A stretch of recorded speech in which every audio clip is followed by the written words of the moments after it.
نعرے تکبیر، نعرے رسالت۔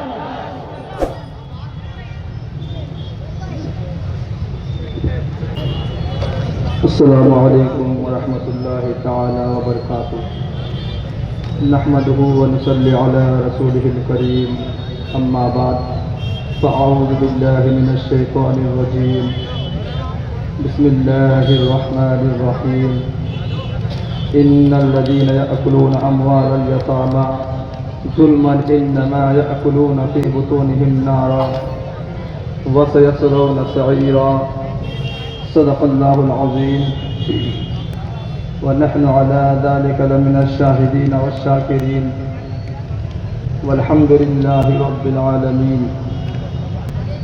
بقار خیش حیرانم اغثنی یا رسول اللہ، پریشانم پریشانم اغثنی یا رسول اللہ۔ شہاب قص نوازی کن طبیبا چارہ سازی کن، مریض درد عصیانم اغثنی یا رسول اللہ۔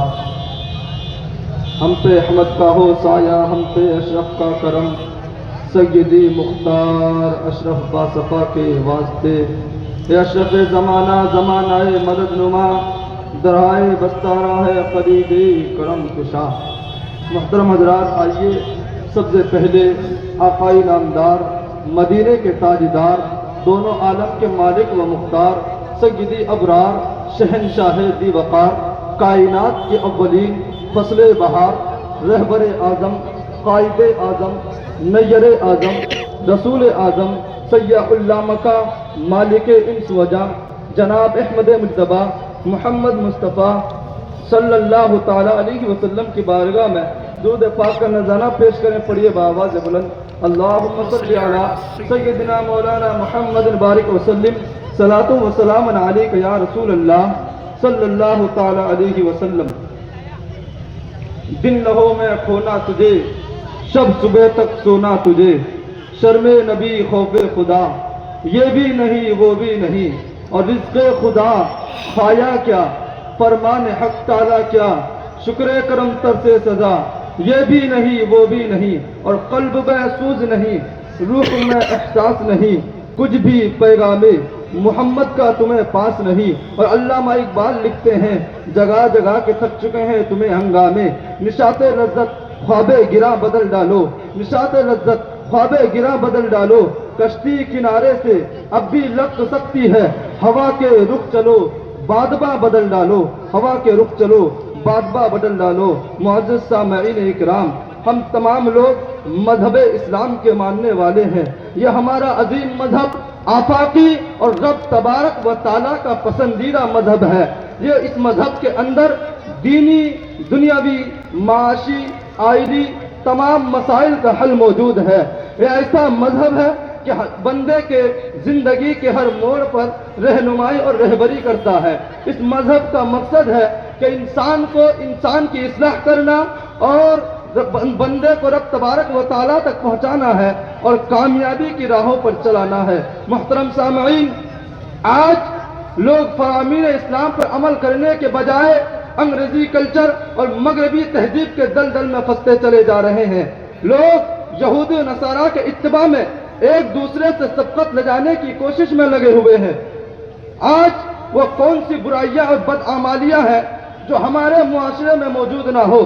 شراب نوشی دیکھا جائے تو ہمارے معاشرے میں، سود خوری دیکھا جائے تو ہمارے معاشرے میں، زناکاری دیکھا جائے تو ہمارے معاشرے میں، عیاری اور مکاری دیکھا جائے تو ہمارے معاشرے میں، بے وفائی بے حیائی دیکھا جائے تو ہمارے معاشرے میں، بے پردگی دیکھا جائے تو ہمارے معاشرے میں، میاں بیوی کے اندر نا اتفاقی اور جھگڑا دیکھا جائے تو ہمارے معاشرے میں، اور ٹی وی اور موبائل کی نحوست دیکھا جائے تو ہمارے معاشرے میں، والدین کی نافرمانی دیکھا جائے تو ہمارے معاشرے میں، الغرض وہ کون سی برائیاں اور بدعمالیاں ہیں جو ہمارے معاشرے میں موجود نہ ہو؟ یتیموں کو ستایا جاتا ہے تو ہمارے معاشرے میں، یتیموں کو حقارت کی نظر سے دیکھا جاتا ہے تو ہمارے معاشرے میں، پڑوسیوں سے بدسلوکی کی جاتی ہے تو ہمارے معاشرے میں، رشتہ داروں سے بدسلوکی کی جاتی ہے تو ہمارے معاشرے میں، یتیموں کے مال کو ناحق کھایا پایا جاتا ہے تو ہمارے معاشرے میں یاد رکھو رب کائنات قرآن پاک میں ارشاد فرماتا ہے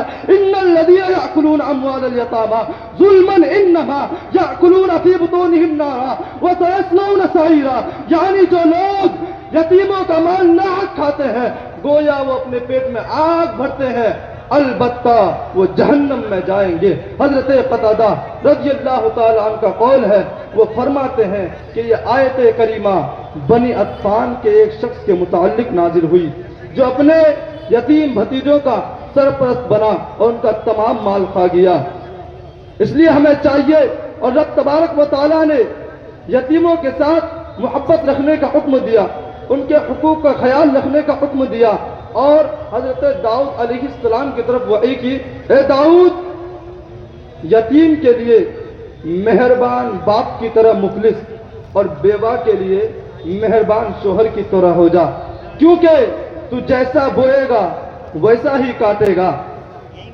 اور یتیموں پر ظلم کرنے والوں، یتیموں کے مال کو ناحق کھانے والوں کے بارے میں حدیث پاک میں بہت شدید وعید آئی ہے۔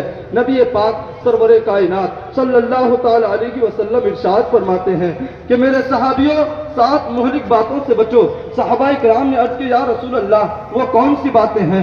اللہ کے نبی فرماتے ہیں کہ اللہ کے ساتھ کسی کو شریک نہ بناؤ، ناحق کسی کا قتل نہ کرو، اور یتیموں کا مال ناحق نہ کھاؤ وغیرہ۔ اور دوسرے حدیث پاک میں نبی پاک سرور کائنات صلی اللہ تعالی علیہ وسلم ارشاد فرماتے ہیں کہ قیامت کے دن 4 لوگوں کے بارے میں اللہ کا عدل ہوگا کہ انہیں جنت میں داخل نہ کیا جائے، جنت کی نعمتوں سے انہیں لطف اندوز نہ ہونے دیا جائے۔ ان میں سے سب سے پہلا شرابی ہوگا، دوسرا سود خور ہوگا، تیسرا یتیموں کا مال ناحق کھانے والا ہوگا، اور چوتھا ان میں والدین کا نافرمان ہوگا۔ نبی پاک سرور کائنات جب شب معراج کو معراج پر گئے اور جب جہنم کی سیر کی تو وہاں ایسے لوگوں کو دیکھا جن کے ہونٹ اونٹوں کے ہونٹوں جیسے تھے، اور کچھ لوگ ان پر مقرر تھے جو ان کے منہ میں جہنم کے پتھر ڈال رہے تھے اور وہ پتھر ان کے نیچے سے نکل رہے تھے۔ تو نبی پاک نے پوچھا جبرائیل یہ کون لوگ ہیں؟ تو حضرت جبرائیل نے عرض کیا یا رسول اللہ یا حبیب اللہ یہ وہ لوگ ہیں جو دنیا میں یتیموں کا مال کھایا کرتے تھے۔ اللہ اکبر! نبی پاک نے اپنی آنکھوں سے دیکھا کہ ان کا یہ حال ہے جو دنیا میں یتیموں کا مال ناحق کھاتے ہیں، اور رب نے بھی فرمایا ان الذین یاکلون اموال الیتامی ظلما انما یاکلون فی بطونہم نارا وسیصلون سعیرا۔ اور جو یتیموں سے اچھا سلوک کرتے ہیں، بہتر سلوک کرتے ہیں، ان کے بارے میں حدیث پاک میں آیا ہے، نبی کونین فرماتے ہیں وَأَنَا كَافِلُ الْيَتِيمِ فِي الْجَنَّةِ هَكَذَا، یعنی یتیم کی پرورش کرنے والا اور میں، ہم دونوں دنیا میں اس طرح ہوں گے۔ کس طرح ہوں گے؟ حضور نے دونوں انگلیوں کے اشارہ دے کر فرمایا، یعنی دونوں انگلیوں کے درمیان کچھ فاصلہ دے کر فرمایا، ہمیں بات سمجھائی کہ وہ اور میں، یعنی یتیم کی پرورش کرنے والا، ہم دونوں جنت میں اس طرح ہوں گے۔ اور نبی پاک نے فرمایا کہ مسلمانوں کے گھروں میں سب سے بہتر گھر، سب سے اچھا گھر وہ ہے جس کے اندر یتیم کی پرورش کی جاتی ہو اور اس کے ساتھ بہتر سلوک کیا جاتا ہو۔ اور نبی نے فرمایا مسلمانوں کے گھروں میں سب سے بدتر اور برا گھر وہ ہے جس کے اندر کوئی یتیم ہو اور اس کے ساتھ بدسلوکی کی جاتی ہو۔ حضرت داؤد طائی رحمۃ اللہ تعالی علیہ ہے، ان کے خادم نے ان سے پوچھا حضور آج گوشت پکا لیا جائے؟ تو حضرت داؤد طائی نے کہا کہ ہاں پکا لیجئے، میرا بھی دل یہی چاہتا تھا۔ تو خادم نے اچھی طریقے سے گوشت پکایا، پکانے کے بعد جب سامنے لا کر رکھا تو حضرت داؤد طائی نے پوچھا بتاؤ فلاں یتیم کا کیا حال ہے؟ تو خادم نے کہا حضور وہ تو پہلے کی طرح خستہ حال ہے، وہ تو پہلے کی طرح خستہ حال ہے۔ تو حضرت داؤد طائی نے کہا لے جاؤ یہ کھانا یتیموں کو کھلا دو، یہ گوشت یتیموں کو کھلا دو۔ خادم نے عرض کیا حضور یہ آپ نے کئی عرصے سے گوشت نہیں کھایا، آپ ہی کھا لیتے۔ تو حضرت داؤد طائی نے کہا کہ یتیموں کا کھایا ہوا عرش پر پہنچے گا اور میرا کھایا ہوا خاک میں مل جائے گا۔ اسی طریقے سے اس لیے ہمیں چاہیے کہ یتیموں کو حقارت کی نظر سے نہ دیکھیں۔ اور آج دیکھا جائے تو پڑوسی پڑوسیوں سے نفرت کرتا ہے، بغض و حسد کرتا ہے، پڑوسی کو پڑوسی کی ترقی برداشت نہیں۔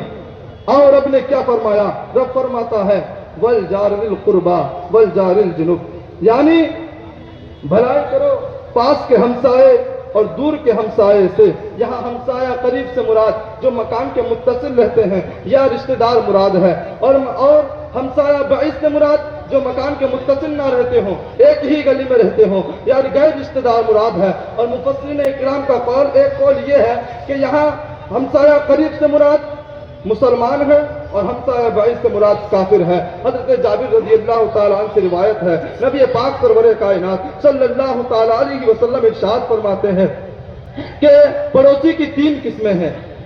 پہلے قسم کے پڑوسی کے 3 حقوق ہیں، ایک ہمسائیگی کا حق، ایک مسلمان بھائی ہونے کا حق، اور تیسرا رشتہ دار ہونے کا حق۔ اور دوسرے قسم کے پڑوسی کے 2 حقوق ہیں، ایک ہمسائیگی ہونے کا حق اور ایک مسلمان ہونے کا حق۔ اور تیسرے قسم کے پڑوسی کا ایک حق ہے اور وہ ہے ہمسائیگی ہونے کا حق، اور وہ پڑوسی ہے جو کافر ہے۔ مذہب اسلام کے علاوہ کوئی ایسا مذہب نہیں جس کے اندر غیروں کے حقوق کو خیال رکھنے کی تعلیم دی جاتی ہو۔ صرف اور صرف ایسا پاکیزہ مذہب اسلام ہے۔ حضرت انس رضی اللہ تعالیٰ عنہ سے روایت ہے کہ نبی پاک صلی اللہ علیہ وسلم نے فرمایا وَلِلَّهِ الْمُؤْمِنِ وَلِلَّهِ الْمُؤْمِنِ، اس طریقے سے 3 بار ارشاد فرمایا، یعنی اللہ کی قسم وہ مومن ہی نہیں ہوتا، اللہ کی قسم وہ مومن ہی نہیں ہوتا۔ صحابہ اکرام نے پوچھا یا رسول اللہ کون مومن نہیں ہوتا؟ تو حضور نے فرمایا وہ مومن نہیں ہوتا جس کی شرارتوں سے اس کا پڑوسی امن میں نہ ہو، جس کی شرارتوں سے اس کا پڑوسی پریشان رہتا ہو۔ اور حضرت ابو ہریرہ سے روایت ہے، نبی پاک نے فرمایا جس شخص کی ایذا رسائی سے اس کا پڑوسی محفوظ نہ ہو وہ جنت میں نہ جائے گا۔ کسی شخص نے حضور سے پوچھا یا رسول اللہ فلاں عورت رات میں عبادت کرتی ہے، دن میں روزہ رکھتی ہے اور خیرات بھی دیتی ہے، لیکن اس کی زبان سے ان کے پڑوسی محفوظ نہیں ہے، اس کی زبان وہ اپنی زبان سے اپنے پڑوسی کو گالیاں دیتی ہے۔ تو حضور نے فرمایا ولا خیر فیہا ہی من اہل النار، یعنی اس کے اعمال میں کوئی چیز نہیں جو وہ جہنمیوں میں سے ہے۔ رات بھر عبادت کرے، دن میں روزہ رکھے اور خیرات بھی دے، اس کے بارے میں حضور نے یہ فرمایا کہ وہ جہنمیوں میں سے ہے۔ تو بتائیے ہمارا اور آپ کا کیا حال ہوگا؟ اور حضور کی حدیث ہے کہ جب تم گوشت پکاؤ تو اس میں شوربہ زیادہ کر دو اور پھر دیکھو کہ کون حاجت مند ہے، کون ضرورت مند ہے۔ اگر گوشت نہ دے سکو تو کم سے کم شوربہ تو دے دو۔ اس لیے ہمیں چاہیے کہ پڑوسیوں کا خیال رکھیں، یتیموں کا خیال رکھیں۔ میری بولنے میں، آپ کے سننے میں کسی قسم کی غلطی ہوئی ہو تو اللہ معاف فرمائے، ہمیں بولنے سننے سے زیادہ عمل کی توفیق عطا فرمائے۔ استغفر اللہ ربی من کل ذنب واتوب الیہ وما علینا الا البلاغ۔ السلام علیکم ورحمۃ اللہ۔